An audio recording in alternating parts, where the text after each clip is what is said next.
Good morning, everybody. Welcome to this episode of Detecting Talk with Unearthed UK. It's a Sunday morning, nice and fresh, around about 8 a.m, so no better time when there's nobody around to disturb us to look at the new, or should I say the exciting new Coiltek Equinox coils.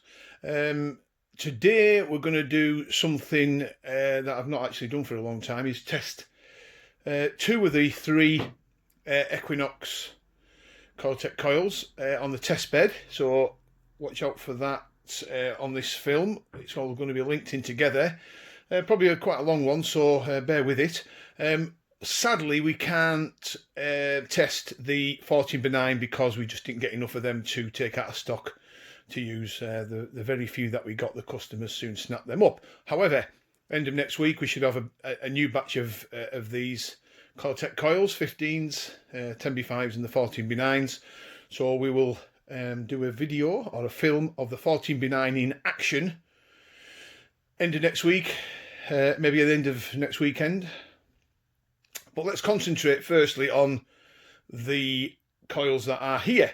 So as you can see in front of me here is the rather awesome looking 15-inch coil. Now personally, and this is only me, I'm not going to choose one of these 15-inch coils for myself personally because it doesn't suit my style of detecting. I don't do a huge amount of pasture fields where these coils will excel on deep pasture. I would say hard sites as well. Revisit some hard sites where coins have come off in the past and you think there may be a concentration of coins still left, because these will give a boost in depth to the Equinox. There's no two ways about it. Those that say, well, it can't be any deeper than the standard 15-inch coil that Minelab make for their Equinox, maybe think again, because these coils really do give a boost in performance. And the good thing about this particular coil is it also remains with high levels of sensitivity, so you can pick up the small hammered coins, the cut halves, with this coil, probably deeper than you would with the standard coil on, absolutely deeper than the standard coil and the bigger one as well. So there's no loss in sensitivity with these. However, they are a deep beast. So I would suggest that people, I mean, there's a lot of people in for these 15-inch coils, and you can understand why. The pasture fields up here in the north are going to be ideal for this machine. Really open land, fantastic ground coverage. So you're not going to miss a great deal with this, unless you're swinging it around like some of them do on these rally sites with the coil about 4 foot off the ground. So you're not going to miss a great deal. Ground coverage is going to be absolutely tremendous, and the depth capabilities of this coil are going to be second to none. What we'll do with this, after we've tested the 10b5, which is already bolted on, as you can see, to my own Equinox. So what we're going to do is test the 10b5 first on the test bed. Then we're going to come over to just show you wonderful people the ground coverage and depth capabilities of this particular coil, and we'll also give an honest opinion of weight, balance and everything that comes with it. But first, let's get out onto that test bed and let's go for the 10b5 first and see how it does. Catch us all in a minute. So we're back, folks, with the 10b5 Coiltek Equinox coil on the Unearthed test bed. As you can see, now it's in its perfect state at the moment. The sheep have nibbled this down to literally bare nothing. It's almost bare earth. The field's pretty much dead. There's no new grass coming through yet. Spend most of my year worrying about grass coming up, and then when it comes up too much, I worry about it being down again. So there you go, the life of a sheep farmer. What we're going to do is going to give it a whiz over this test bed with this 10b5, which is mine. Just to tell you the settings, I've got the basic settings in my Equinox pretty much as I use mine anyway. Field 1.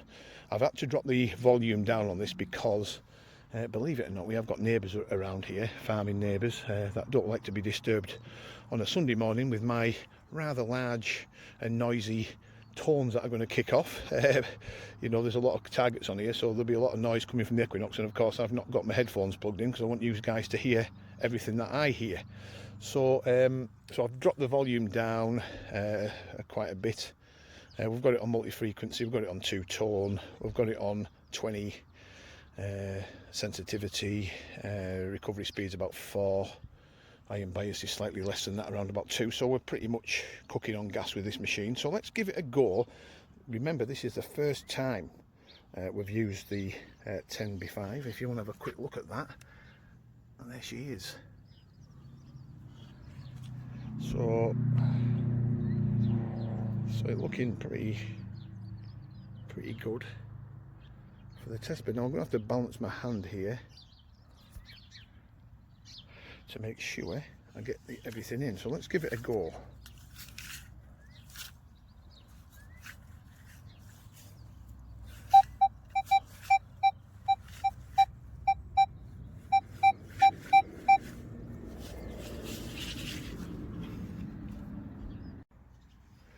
You've seen a slight pause there, folks. I actually dropped the mobile phone. There you go. Everything you see is what you get here. So let's get back to that target. He says, laughing. Initial, oh there you go. 13. That's actually a Roman coin, bronze. And it's down about 5 inches. 5 inches or so depth. Bang. Do you know what, already, I know this is the first target, right? Let's not get excited, but the balance and the feel of this coil on the other end of the Equinox is far better for me than that round, fat, squashed out standard coil that I didn't like. Sorry guys, it's my opinion. I know a lot of you guys love the standard Equinox coil. I hated it from day one. That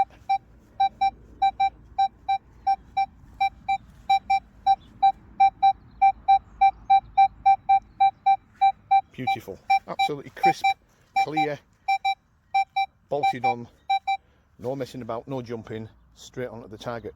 The balance of this machine already feels better.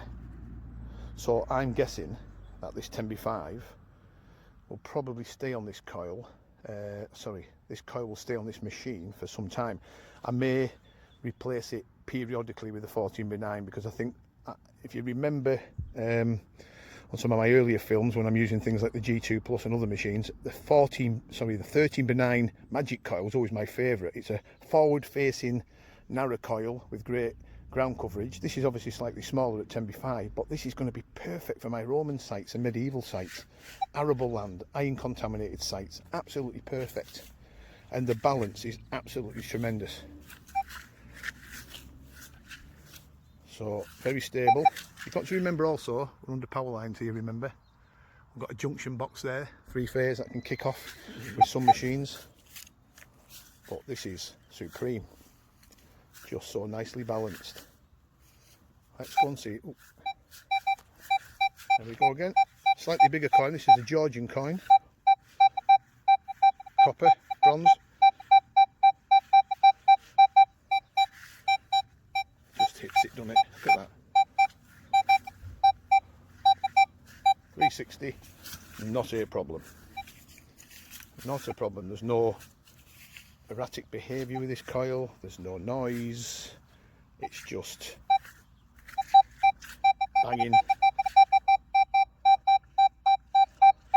Bigger coin, Victorian this time. This is literally only down about 3 or 4 inches. The things like the Nocta MIDI Horde bangs these out, remember, so the Equinox is not going to have a problem for the Equinox. Some of these artifacts and coins are buried shallow, so when I bring people up here to test their machines for the first time, they're not going to have a problem in picking the targets up. So that's just bread and butter for most machines. So let's not fool about. Bigger artifact this time.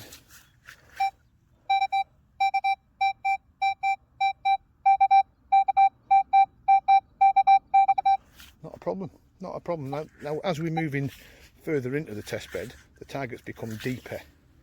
Medieval buckles come into play. Some of them down 8, 9, 10 inches. So let's just see if we can locate some of these. But up to now, do you know what? I just knew these coils would be absolutely perfect for the Equinox. I just knew.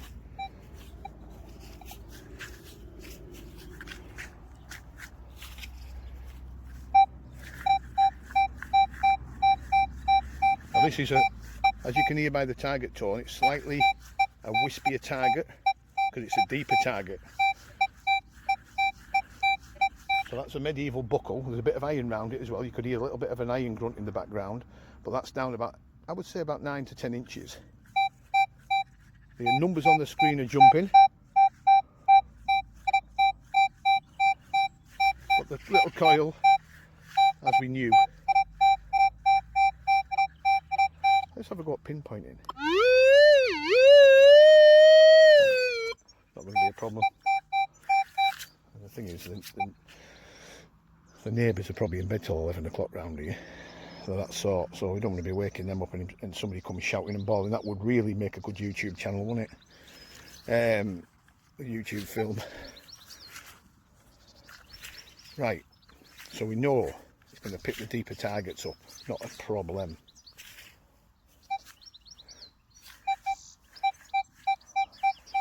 Now then, this is an interesting one. We've got a bit of gold buried on here, and it's a gold ring that's broken.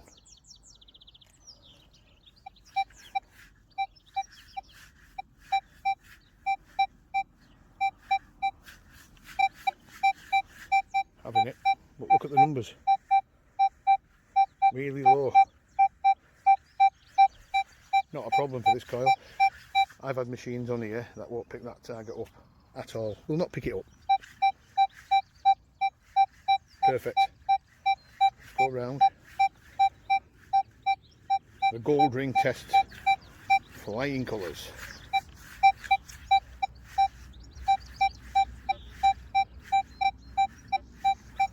Here's a little bit of an iron grunt there, won't there?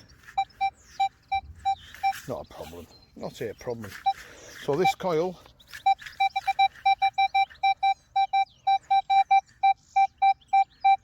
copper coin, look at that, just glides nicely, dead light. The only thing is, people that are used to the Equinox standard coil, using this one, they're going to have to be a little bit careful that they don't swing it too fast because it's ultra light. Feels like I've got nothing on the other end of that.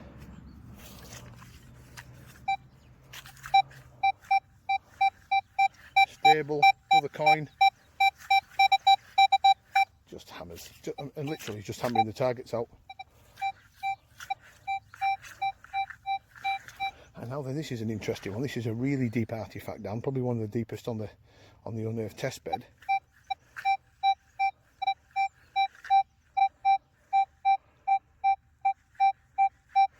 Having it though, look at that, but the tone's much more subtle with this target because obviously it's deeper. Beautiful, beautiful.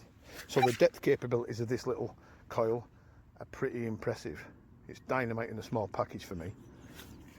Just been looking, do you know what? I've known about these coils since last year. I've been so excited to get one on the end of the Equinox like a kid at Christmas. It doesn't take a lot to excite me in the detecting world, unfortunately, folks, so I do apologise.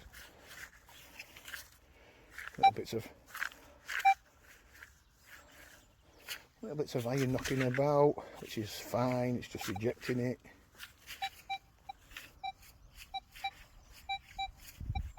Now up here there's silver coins buried in amongst iron, so let's go and see how she performs over them. It's a noisier piece of the field this, because there's quite a bit of contamination, because it's natural farmland, remember, and I've actually found hammered coins on here before, which is always a pleasure. Silver coin, not a problem for that, is it? Victorian,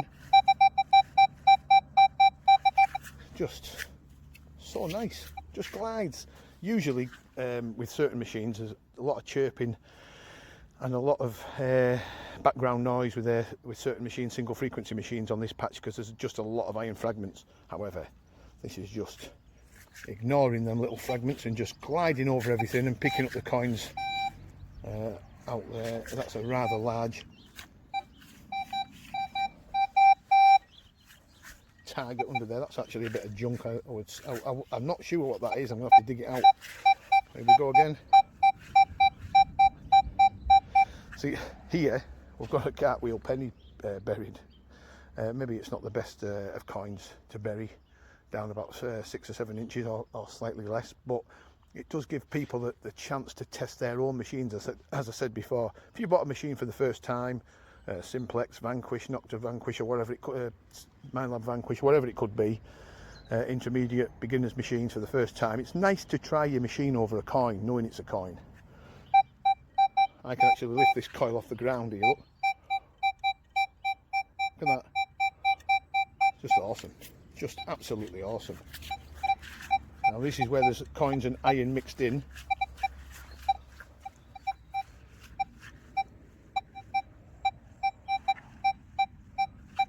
So you slow the machine down and the target becomes really, well, it shines through, look. A little bit of iron in the background, noise, 8 on the screen.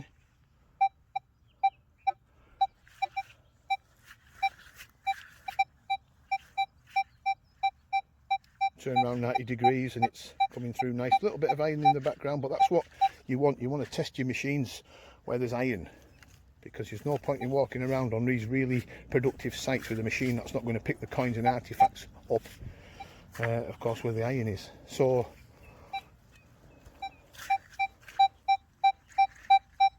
really lovely signal on the Roman coin again. This is another Roman coin. We've got about 4 or 5 buried on here. Not a problem. Right, so you've got an idea of how the 10x5 looks, operates, sounds, performs, whatever else I can think about with this coil. You'll see me using this out in the field. As soon as this lockdown disappears and I can get out detecting on my sites, you'll see me with this beauty on. What I'm going to do is I'm going to turn the equinox off, actually, because I've done what I needed to do. Oh. Let's have a proper look at the coil. So there she is. See my hand?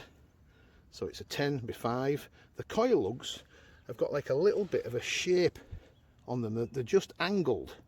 They swerve, they come in. So they come in like this. And I guess that's the design that they want to achieve for strength, I guess. I can't see us having any problems with breaking coil lugs with these little Coiltek coils, but what a lovely little coil. That's perfect for me, absolutely perfect for me with the Equinox. What I'm going to do now is I'm going to take this off and I'm going to put the 15-inch monster on just to see how that goes over the targets and things. So let's give that a look. So there you go, folks, that's the 10x5 sorted. We knew it was going to be good, but the balance and the stability of that coil is fantastic. So there you go. Let's have a look at the 15 and see if it's a different kettle of fish. Here we are back, everybody. Just bolted the 15-inch Coiltek Equinox search coil on, and I have to say, what a beast, what a beast. This is going to be a different kettle of fish from the 10x5 I've just tested. Already you can see the awesome size of this. You're not going to miss much on productive pasture sites where you know there's deep coins and artifacts. This thing should pick up everything in its path. I just find Coiltek do make fantastic coils, as we all know. Just while I'm talking to you here, I'm going to do a summary at the end of this, just to talk about the coil lugs on this in particular. But I won't bore you to death just yet. Let's have a look how it performs on the test bed, and I promise you I won't drop the phone this time. So the first impressions are, it is heavier, as you can imagine. It's a much bigger coil than the 10x5. It's actually lighter than the 14x9, believe it or not. The 14x9 is the heaviest in the range, but swinging this now, it doesn't feel that bad. I mean, the balance is good. It's not going to, this is me personally, it's not going to drop my arm off after half an hour of detecting. I'm not going to be able to moan and groan about my elbow being sore. It's quite well balanced. It's a nice balance to the machine, nice weight, and everything else. Now, what I will say with this is, when I first initially put it on, I give it a whiz over a couple of these targets out here. I've actually dropped the sensitivity down from the previous test. It's down to about 18 now, just to see, because if I bang the sensitivity up too much, it can be noisy a little bit, because we've got a lot going on this test bed, and these big coils do drag in a lot of targets. But also, lower the sensitivity down, and let's see how we get on. And then when we get over by the hard area, we'll stick it on and see how we get on, because I think this will hit the hard. There's only, is it one or two machines that's hit the hard up to now, and this should quite easily do it. 22-inch hard. Right, first coin, bronze Roman, as we've seen on the last video. It's the same coin, I'm going in the same direction, really stable. Let's see if we can lift this coil up. Yeah, up a couple of inches. It's still picking it up, and that's at 18 sensitivity for those that you don't believe me. Yeah, 18 sensitivity. Not a problem, just locks onto the target as we expected it to do. Now look at that. Already the ground coverage of this thing is absolutely immense. You're not going to miss anything. You can go over your old fields, your old pasture sites, where you know there's coins and artifacts, nice and slow. Let the multi-frequency, the multi-IQ do its work, and this thing will hoover up really worn out sites, I guess. Now back on this coin, this is giving a double blip because the coil's bigger, more powerful. It's hitting the target, which is a relatively shallow target, and it's giving a double blip. So the 10B5 didn't give a double blip, but this is.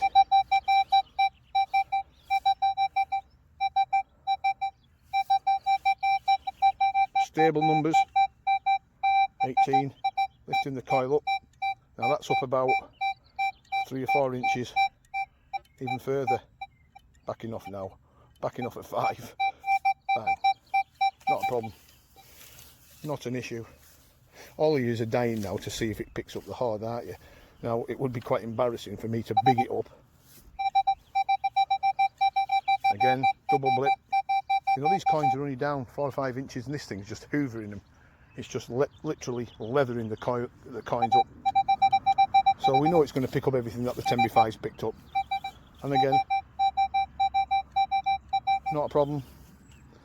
Dear God, this thing is going to be immense. It's going to be absolutely immense on your pasture sites, folks. Open fields.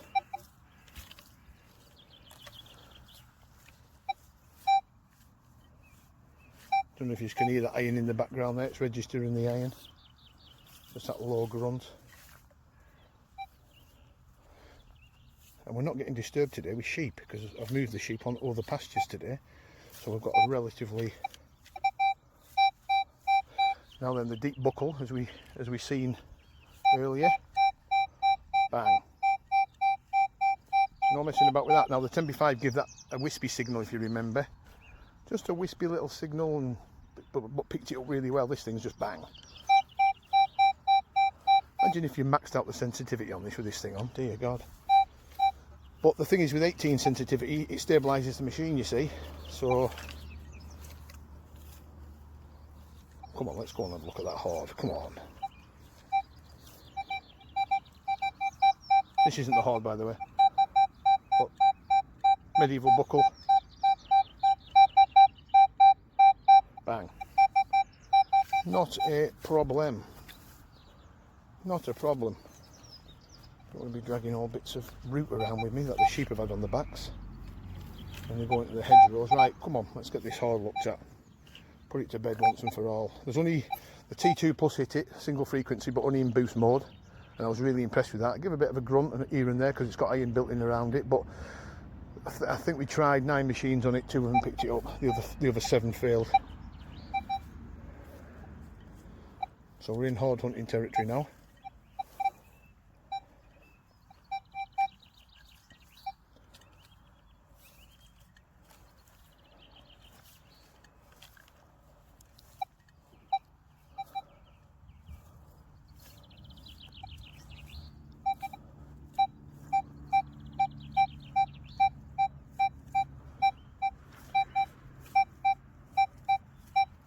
There we go, folks.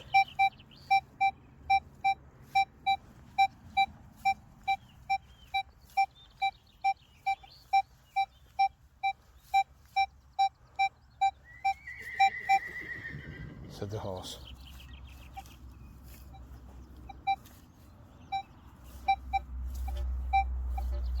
Leaping on the iron.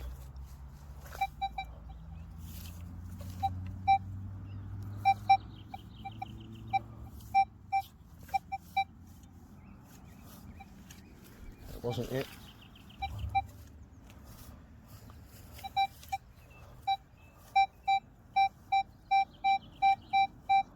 There we go. You can actually still see, this is the hard by the way, you can still see the remains. I don't know if you guys can see that, I can probably see it better.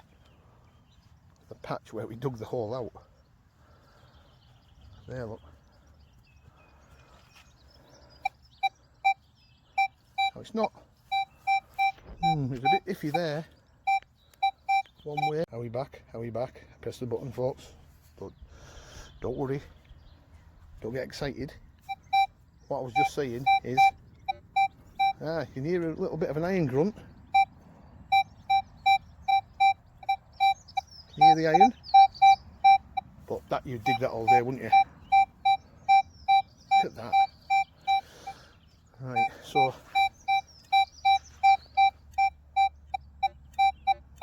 listen to the grunt though, because we've got iron built in around it. Me and Dave Taylor, the Minelab Detexpert, buried this horde together. On the outer sweep, going that way, you can just hear the iron kicking. But who wouldn't dig that? Who would not dig that? Here's the interesting thing, it's coming up 14:15 on the screen. 16. I'd have expected them numbers to be higher, but it's deep, it's 22 inch. We measured it 22 inch. If none of you believe us, have a look on the previous videos, which have been over a year ago now, but if you troll back through the Unearthed YouTube videos, you'll see it. This position here is the most, it's not giving a really good target at this angle. It's more of a one way, but nothing back, nothing back, nothing back. We move 45 degrees, it's coming through. Move around again. Iron. I'm really pleased with that. There you go, folks. Absolutely immense. Now here's the thing about that horde. The other machines that have hit it, but it's been very erratic. So at the end of the day, when you're detecting and you're tired and you think, oh, I'm going back to the car, some of the machines may have ignored it because it was an iffy signal. Unless you move round and round and work the target, you may have missed it, possibly. I'm not being funny or anything. You're not going to miss that. You're going to dig that. Only a fool, and the wrong machine in the hands would have ignored that. Right, so there you go, folks. Really, we wanted to really have a go at that. I mean, I wanted to have a go at that horde. I really did, and it hit it. Now this one here, because we're a bit further into the field, we don't often come up this end actually, but this is an Elizabeth 3 pence, a hammered. It's one of the only, I think there's 2 hammered on here. Look at the numbers though. Elizabeth I, 3 pence. So you know the size of them, they're not an overly big coin, silver of course. And it's down about, I would say, between 5 and 6 inches.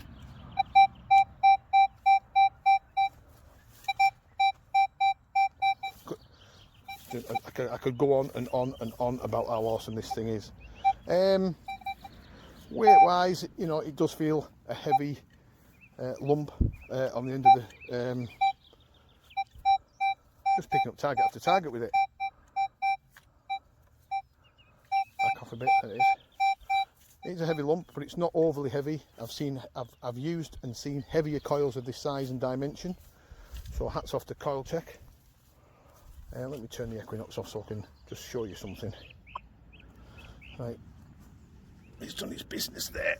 Right, so it's not overly heavy, so that's one thing, and you can pretty much swing that all day long. Coil lugs, because everyone asks about the coil lugs because of the situation with the early Minelab standard coil lugs. If you can see, they come right down to here, so they're a wide. That's a wide, really wide lug. Look at that. Let's have a look. Hey, look at that. Really wide lug. Finishes there, goes right up and over, and it's got two strengtheners either side. One there and one there, one there, one there. So that you ain't going to get any problems with that breaking. So there you go. People are going to ask me, am I going to keep one of these 15-inch coils? Let's have a look how the 14B9 goes next week. Let's have a look at how the 14B9, I think that 14B9 one will suit me better. But there's a lot of people in for that 15-inch. That's the most popular by a long shot.